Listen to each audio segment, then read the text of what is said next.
Hello, everybody. I'm going to start with a question. How many of you know the person sitting next to you from before today? Interesting. So, do you remember the first conversation you ever had with that person? You know, conversations are links, okay? Let's imagine every conversation to be a tiny metal link. And every time you talk to a stranger, a metal link is formed. And every conversation that you have after that moment, the link gets stronger and stronger. And every day, each one of us meets so many strangers. The grocery guy, the cab guy, maybe the receptionist at a new office you went to. And with every conversation, we build new links. Until finally at the end, we've created a kind of massive World Wide Web of conversation. World Wide Web. It's a catchy word. I think I've heard that somewhere. That's it, right? A conversation. It's a fascinating thing. A conversation is an adventure. A conversation gives you a whole new perspective. A conversation opens a door. Conversations can make war, and conversations can make peace. And conversations define who we are as a human race. And think about this. Every single person in your life was once a stranger to you. And you knew nothing about them until you had that first conversation. So I'm here today to tell you to talk to strangers and to have a conversation. And I'm here to tell you how. 7 ways that you can make a conversation with almost anyone. I'm a radio presenter, and I love talking to people. I do. I love it. And I'm so glad that I do it for a living. Here's what my day is like, right? Every single morning, I go into an empty room, and I put on a mic, and I have a conversation with 1.6 million people that I can't see. Yeah. You know what the hardest part is though? It's time. In a 4-hour show, I get 20 minutes. That's all the talk there is. And in 20 minutes, I have to convince you that I am your best friend. How do I do that? How do I establish a connection? I have 20 minutes to inform you, to excite you, to engage with you, but most importantly, 20 out of the 20 times that I switch on that mic, I have to leave a smile on your face. Except, I can't see you, I know nothing about you, and I have no way of gauging your reactions. How do you do it? How do you talk to a stranger? Well, my 9 years in radio have taught me these simple little tricks. Strangers, they are everywhere. And we've always been told, don't talk to strangers. But I beg to differ. Every stranger comes with an opportunity to learn something new, an opportunity to have an experience you've never had, or hear a story that you've never heard before. And you've had that moment, right? You're in the room with someone you don't know, and you look across the room, you see a stranger, and you think, I want to talk to this person. And you can almost hear the first word, but it just won't come out. It kind of gets stuck about here. It kind of goes up and down, and you don't know. You know what? Here's my advice. Just say it. What's the worst that can happen? They won't talk to you? Well, they're not talking to you now. The first word, floodgates. I truly believe that the first word acts as a floodgate. You know, once you said the first word, everything else just flows. So keep it simple. A hi, a hey, a hello. And do what every good bowler does. Just gather the enthusiasm, the positivity, the energy, put on a big smile and say, hi. I know, there's going to be that strange moment right now. Turn to someone sitting next to you, stick your hand out and say hello. Go on. I love the awkward laugh. Why is she making us do this? The first word, floodgates. Here's a challenge we face every day. Time. We have 90 seconds on radio and we have to make that conversation with a stranger memorable. So how do you do it? What's the biggest challenge?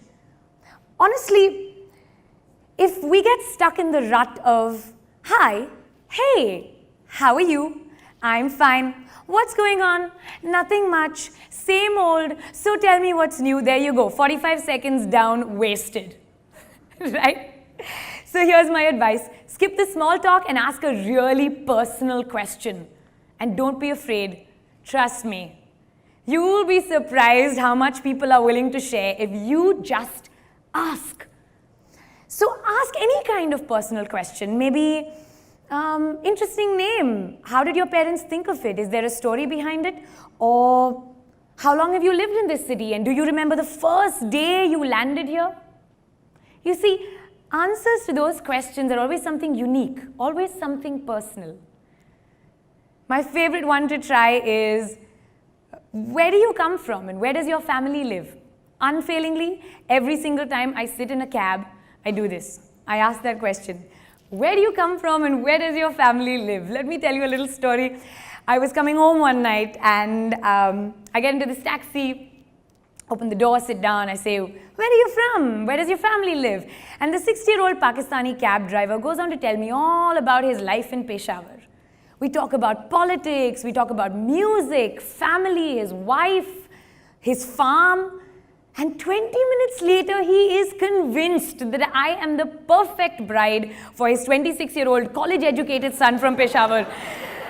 And as I'm getting out of the taxi, he's taking out a passport-sized photograph with this look of enthusiasm. I have to say it was a very difficult goodbye. But the moral of the story really is, what starts with a hello can end with a marriage proposal. And that is a warning. Step 3. Find the me toos. Have you ever met someone who starts a conversation like they're starting a debate? I'm from Delhi. I hate Delhi. Yeah, nothing kills a conversation like a negative. When you meet someone for the first time, make an effort to find the one thing that you and that other person might have in common. When you start at that point and then move outward from there, you will find that all of a sudden the conversation becomes a lot easier. And that's because the both of you are suddenly on the same side of something. And that's a really powerful feeling. Now, what could you possibly have in common with a stranger, you ask? It could be anything, right? You're both in the same place at the same time. Maybe you're from the same country. Maybe you both like the winter, or you're longing for it to rain. I don't know, you'll find something. When you find a me too, you automatically have a kind of buy-in from the other person. Trust me, that's helpful. Pay a unique compliment. I read somewhere that people will forget what you do and they'll forget what you say, but they will never forget how you made them feel. So be generous and go out and give someone a nice, full compliment. So I have this belief about a compliment immunity meter, and it comes from this experience I had where I met this gorgeous supermodel, right? And I look at her and I say, wow, you're beautiful. And there is no reaction on her face. And I think to myself, how? That's when I realized she is immune to the word beautiful. She's probably heard it 100,000 times today. And if she's on social media, she's heard it 1,000,000 times today. There are some words that each of us have developed an immunity to. It could be nice, it could be awesome, it could be cool. Stay away from these. Try and construct a compliment that's unique and genuine, and you don't have to lie. Really. When you look at someone and say, I love how when you smile, it's like your nose smiles, and then your eyes smile, and your ears smile, even your forehead smiles, and suddenly the whole person is just smiling. You see, I hope that's a compliment you're not going to forget for a while. Pay a unique and genuine compliment. Ask for an opinion. All of us have opinions, trust me, and we all want them to be heard, and everybody wants validation. So go on and ask for an opinion, and that's when you open up a two-way street. That's when the real communication begins, and you will be surprised how much you can pick up about a person just by asking their opinion on something pretty generic. Here's a mistake that some people make. They ask your opinion about something really difficult. It feels almost intimidating. If I'm in a room full of very well-informed people and someone was to come up to me and say, "So what do you think about the way the oil prices have affected the real estate market in Dubai?" I feel a bit cornered. I feel like I might fail, and this is an examination, and that's the lesson. Nobody needs to fail at a first-time conversation. Just ask something simple. Keep it generic. How do you like your coffee? When was the last time you watched a movie? What did you think of it? And when somebody gives you their opinion, really listen. Don't listen to reply. Listen to listen. There's a difference. And that brings me to my next point. Be present. I know you've been through this. I know I have. You're pouring your heart out to someone, and they're like this. Yeah, go on, keep talking. I can multitask. What's with the Wi-Fi? When someone's trying to communicate with you, the least you can do is really be in that conversation. Just be wholeheartedly present. Just be there. And oh, my favorite part, make eye contact. Trust me, eye contact is where all the magic happens. You can feel the conversation. And trust me, when you're looking at someone in the eye, 9 out of 10 times, they will not dare look away. Right? Now, if only I could look into the eyes of 1.6 million people, I would not have to worry about you guys tuning out during the ad breaks. That brings me to this. My favorite point, because I think it's got a catchy name. Name, place, animal, thing. You remember that game? Remember the little details about a person. Remember their name. It's so important. It's awful when you meet someone for the 18th time and you say, "You must be Paul." No, Peter.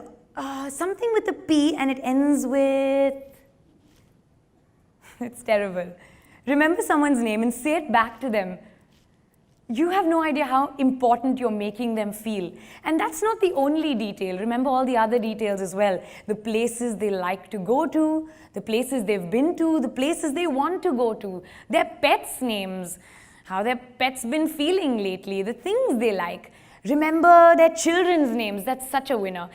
And remember their wives' names and their girlfriends' names. Just don't mix up the last two because that could be disastrous. Remember these little things about people and repeat it back to them. Ask, be genuinely interested, and automatically you kind of become an investor in their well-being. So they feel responsible to you to keep that conversation going. So there we go. 7 amazing ways that you can make conversation with anyone, and 7 reasons why you should use the break that's going to come up to talk to a stranger that you don't know. I'm going to end with this analogy. A conversation is like reading a book. You can turn to any page you want. You can flip to your favorite chapter. You can read as long as you want, and you can read what you want. And every person, trust me, is a really good book. And it saddens me so much that entire human lives are being boiled down to 140 characters and catchy headlines, because that's not what we are. We are not abridged versions. We are entire human stories. We deserve more from each other. So what are you going to do in this big world that we call the library? Are we going to walk around and look at the hardbound copies and read the titles? Or are you going to actually reach for a book open a page, and start reading a story. You decide. Thank you.